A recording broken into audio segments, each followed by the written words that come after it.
Hello, my name is Dr. Douglas Carpenter and I'm from Auburn Hills, Michigan. I'm with the Center for Apostolic Counseling, and today I want to come to you and discuss addiction. This video is made for two purposes. Number one, if you're going through an addiction, struggling with an addiction, I believe that what I have to say today could be very helpful for you. Also, if you're a pastor, a leader, or someone trying to help someone through an addiction, there's a lot of helpful information here that I believe that you could utilize in that process. To first understand a little bit about addiction, there are two basic frameworks or areas that addictions are split into. Number one, that is chemical dependency or substance abuse, and this involves alcohol, alcoholism, problematic drinking, illicit drug use, cocaine, heroin, various types of amphetamines, marijuana, and then we move into the prescription medication. There are two classes of medications, prescription medications that can be addictive. And the first one are painkillers under the umbrella of narcotics. Those can be oxycodone, oxycontin, hydrocodone, Vicodin, Norco.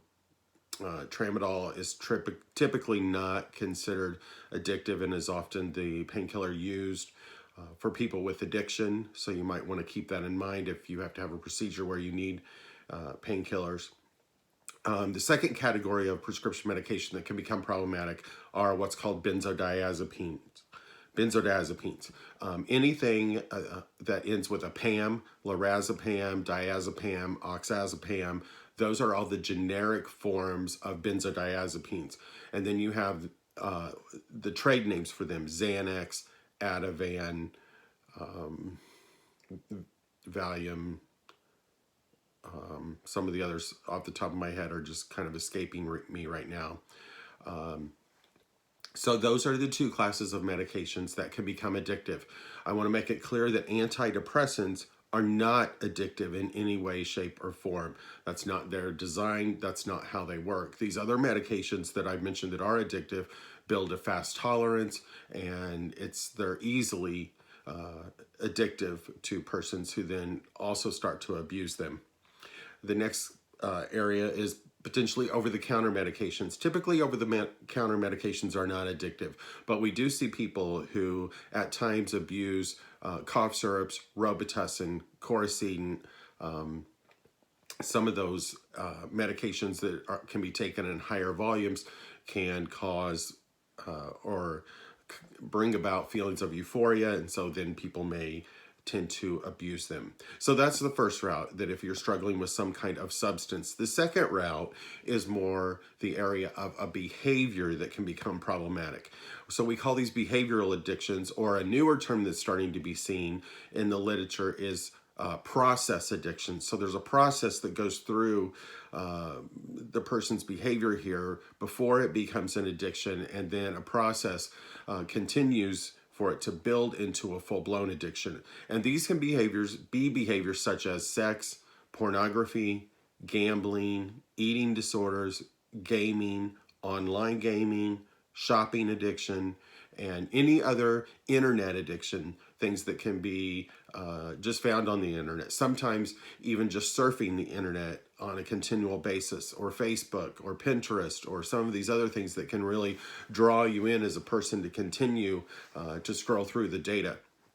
That can be part of an internet addiction as well. So let's begin by talking a little bit about relapse prevention.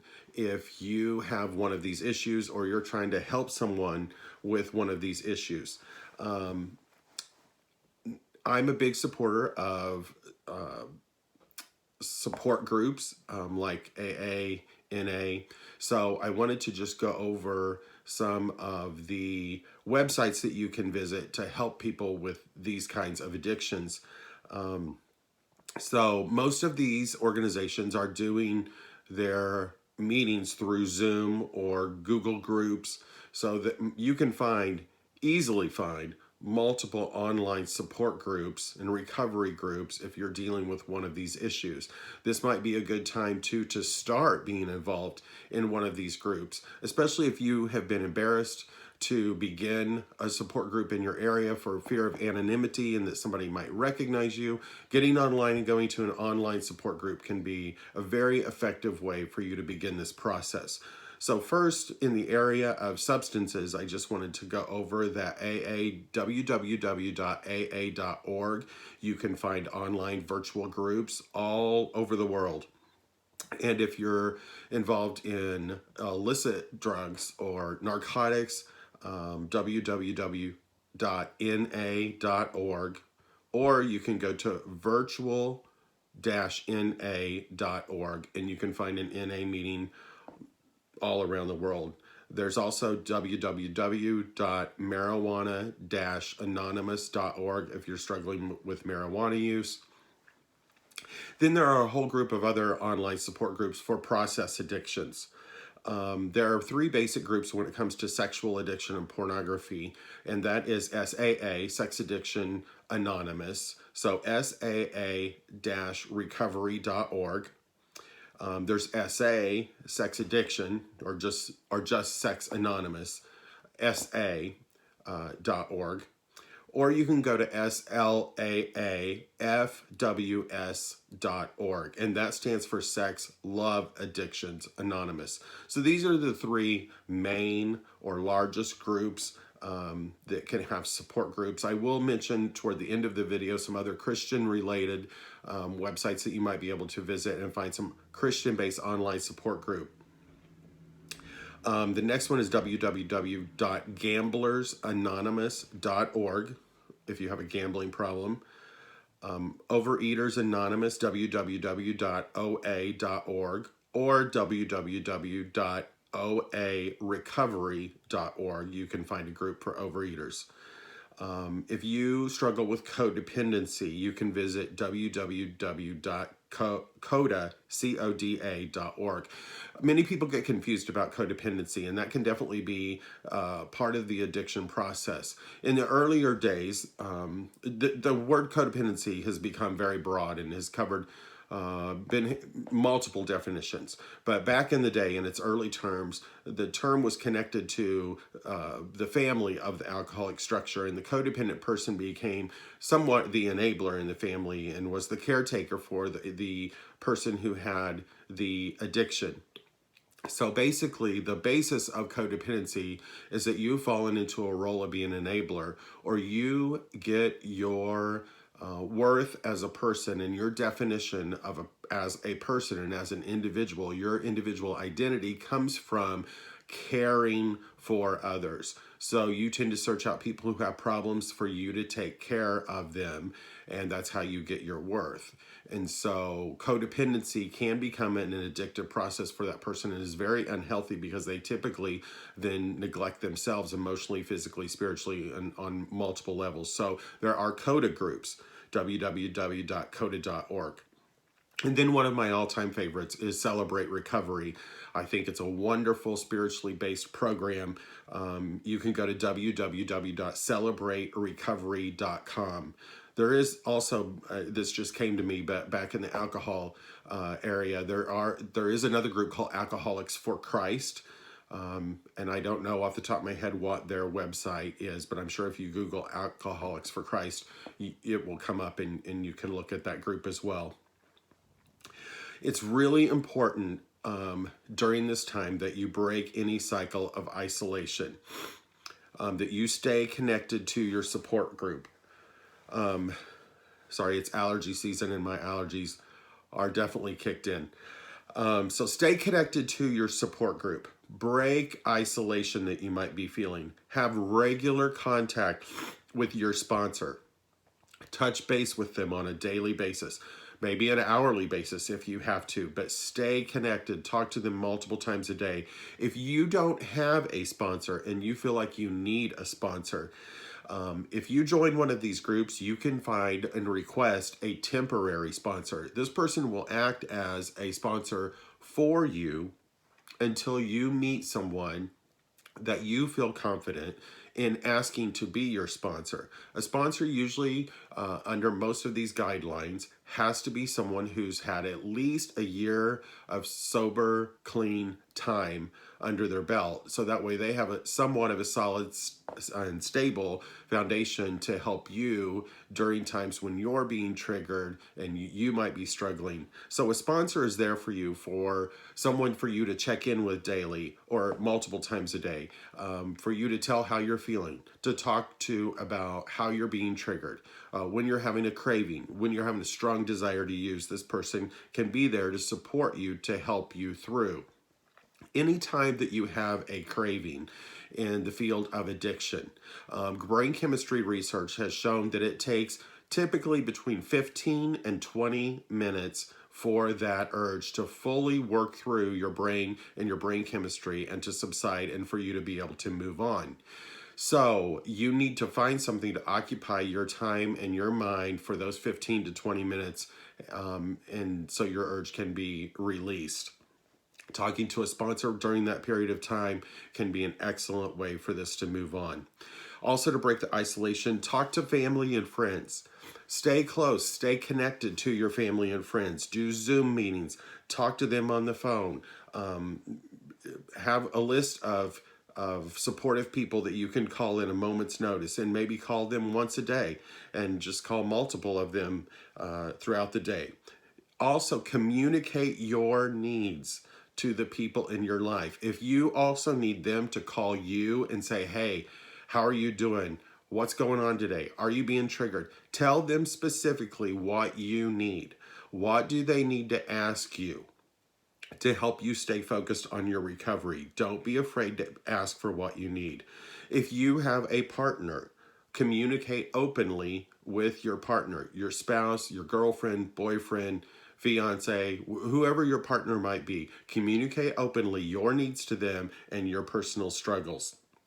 And again, use Zoom, use Google Groups, find supportive people and friends to stay in contact with. The next one is the disruptions in your routine can be very problematic. So one of the best ways you can counteract this is maintain your daily schedule. Maintain your daily devotional time. A lot of people in recovery wake up early in the morning and go through a period of recovery devotional. There are multiple devotional recovery books written that are 10, 15 minutes in the morning of a devotion with scripture, with a recovery concept. So maintain those morning routines, your meditations and prayers. If you have time in the morning where you just sit and meditate on God or the positive things in your life, stop and think about those. Maintain prayer times. So whatever you need to do to maintain your daily routine, reading your Bible can be another one. Maintain those daily devotions and maintain that contact with recovery material.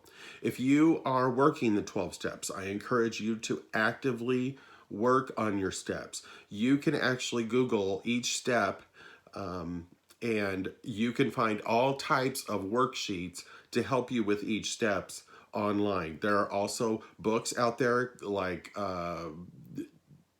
there's one by Patrick Carnes, Gentle Path Through the 12 Steps would be a book that you could order that could help self-guide you through the 12 steps. Also, Celebrate Recovery has 4 little booklets to help you through the recovery process through the 12 steps there. You could order those. So continue to work the 12 steps.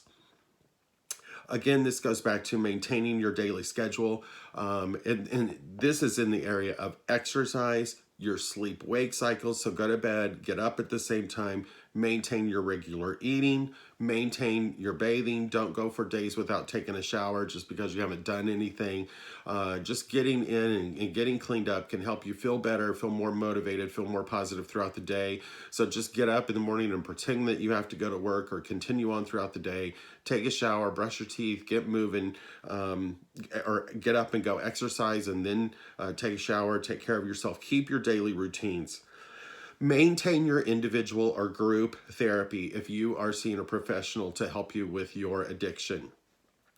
most, if not all, therapists are meeting with people on some kind of social media platform, Skype, FaceTime, Zoom, Google. So maintain those meetings and maintain them regularly. Another thing I like to have people do is what I call write yourself a sponsor letter. So this is where you actually write yourself a letter reminding yourself what it was like to be caught up into your addiction and how difficult it was. And in this time, or in this letter, you can also remind yourself of all the reasons of why you have to stay sober, and that you need to stay sober and stay accountable to someone. It's just a reminder to yourself of your reality and your facts. Another one, write scriptures on little stickies, just a sticky pad like this. Write scriptures or statements of self-affirmation, notes of encouragement to yourself, and stick them on your computer, on your mirror around your bathroom. Put them wherever they're a prominent place, on the refrigerator, places where it can remind you and help center you on your personal individual goals and your goals to stay in recovery and to stay strong. So write yourself the sponsor letter, write out little sticky notes, put them all around. I'm referring to my notes here because I have a lot of ideas for you, so I apologize for looking down here. If your problem is related to the internet, so problems with online gambling, online gaming, shopping, sex, webcams, pornography, set yourself a schedule of times that you're allowed to be on the internet. Try to make them at times when it's not super triggering for you, like at late at night. Set a timer for that time. Set the alarm on your watch and force yourself to stick to that schedule of these are the only allotted times that I can be on the internet. If you need to, download software such as Covenant Eyes or XXX Church, Triple X Church. I tend to like Covenant Eyes. It does not necessarily fully restrict your access to the internet, but it sends a report to an accountability partner who could then work in collaboration with you on your addiction and on your recovery. And Covenant Eyes can be downloaded by yourself right now. You don't have to have someone to come up and put a private password in and those kinds of things. So that's a good option. There are multiple types of software packages out there that can help a person monitor their the websites that they visit. So I would encourage you to take advantage of those types of websites. Recognize what we call in recovery stinking thinking. And that is when you start to rationalize or justify reasons for you to slip back into your recovery. So, oh, well, it's just going to be this time. I can do it this time. No one's going to know. I'm home alone. I deserve this. This is really hard on me. So I'm just going to indulge in this for a little bit. Recognize those justifications. Write them down in a journal and then write 5 to 10 reasons why you shouldn't give in to that and that you want to counteract that. You have to engage that brain, because in the addiction cycle, your limbic system and where your reward system is kicking in and it's becoming active with those chemicals and it's starting to stir up that desire. You have to then engage your frontal lobe, your logical brain, to overpower your limbic system, which is your emotional brain, and kick in those thoughts of, hey, no, I'm not going to listen to this little guy down here who's emotional telling me I want to do something. I'm going to use this adult, mature, cognitive reasoning ability in my frontal lobe to say no to that I won't give in to that. I'm not going to succumb to those ideas, and here's all the reasons why. So recognize your stinking thinking. If you are having a trigger, if you are struggling, I believe Celebrate Your Recovery uses something called HALT. I've expanded that and used the word halts. Recognize your underlying emotion. HALTS stands for it's an acronym, hungry, angry, lonely, tired, or stressed. So if you are one of those things, stop and address that need. If you're hungry, go eat something. If you're angry, get a journal. Write about why you're angry. Call a friend, talk to them about what's going on for you and what angry feelings are coming up for you. But if you're hungry, angry, lonely, tired, or stressed, stop and address that. And it's very possible that your underlying urge may dissipate and go away. And again, it will help you also get through that 15 to 20 minute cycle that your brain is going through to get through the urge and the trigger. The next number is maintain your medications. If you're someone who takes a preventative medication to help you with your addiction, such as Antabuse, naltrexone, Vivitrol, Suboxone, make sure that you are maintaining your medications. Also, if you are on an antidepressant, and many people in the early process of recovery do take antidepressants. Antidepressants help heal the brain after the trauma of illicit substance abuse or alcoholism. And sometimes the first 6 months to a year after going into recovery, the addition of an antidepressant can be extremely helpful for brain recovery and the potential depression and anxiety that may come with withdrawal and then as your brain heals. So I know there's a lot of controversy about medications. I'm very educated and very skilled around medications, and have seen these medications help multiple thousands of people in very, very, very positive ways. And so I can definitely speak to that from a very educated perspective. Identify stress relieving activities and engage in those. You may want to learn a new hobby, learn a new skill, add daily exercise into your routine. Download various apps that can also help you. There are a lot of recovery apps out there that can be downloaded and helpful. You can download Calm, C-A-L-M. There's another one called Breathe. There are multiple applications that involve progressive relaxation and guided imagery, and those things aren't new age. They are just simply to help calm down your system when you are experiencing high anxiety, when you're going through a trigger. You need to bring a sense of calmness to your system to help you to get through that time of that surge of the problem and of your addiction and of your trigger. So stay busy, find a hobby, do some downloads. You might want to clean, organize. Adult coloring books are a great mental distraction that kick in your frontal lobe and overpower the limbic system, working on puzzles. So various things that have a cognitive origin can be also very helpful. Find ways to invest in yourself. Work on your to-do list. Some projects that you've been wanting to do around the house for a long period of time. Engage in those, do those, work through those. That'll help you feel positive about yourself. Maintain or establish daily routines of exercise and physical activity. A healthy mind, a healthy body. So go out for walks, go walk the dog. Monitor your mood. You may want to keep a mood log or a mood journal where you write about your mood, or you call a friend and talk about your mood. There are also apps that are available to help you track and look at any mood problems you might be having. Or you may notice that, every morning or every evening after dinner, I become more sad or more depressed. These mood logs will help you identify that. And then you can come up with strategies during those times to help you through the difficult times. So keep a journal of your triggers, your fears, your troubling thoughts, your mood, but then also end your journaling log with positive affirmations, and again reminding yourself of why you're on this recovery journey and what you want to do to maintain it and stay strong, and all the reasons why that you're going to be successful in what you do. Limit your time watching social media, especially if it has a negative influence on you, or watching the news. Set out to watch one a day, maybe the national evening news for 30 minutes in the evening, and then outside of that, you don't look at any other negative based material about corona, about politics, anything like that. So limit the negativity coming into your life.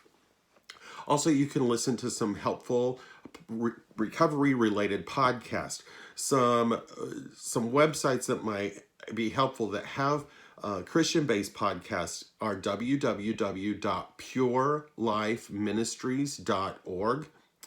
Another one is www.faithfulandtrue.com. And another one is xxchurch.com.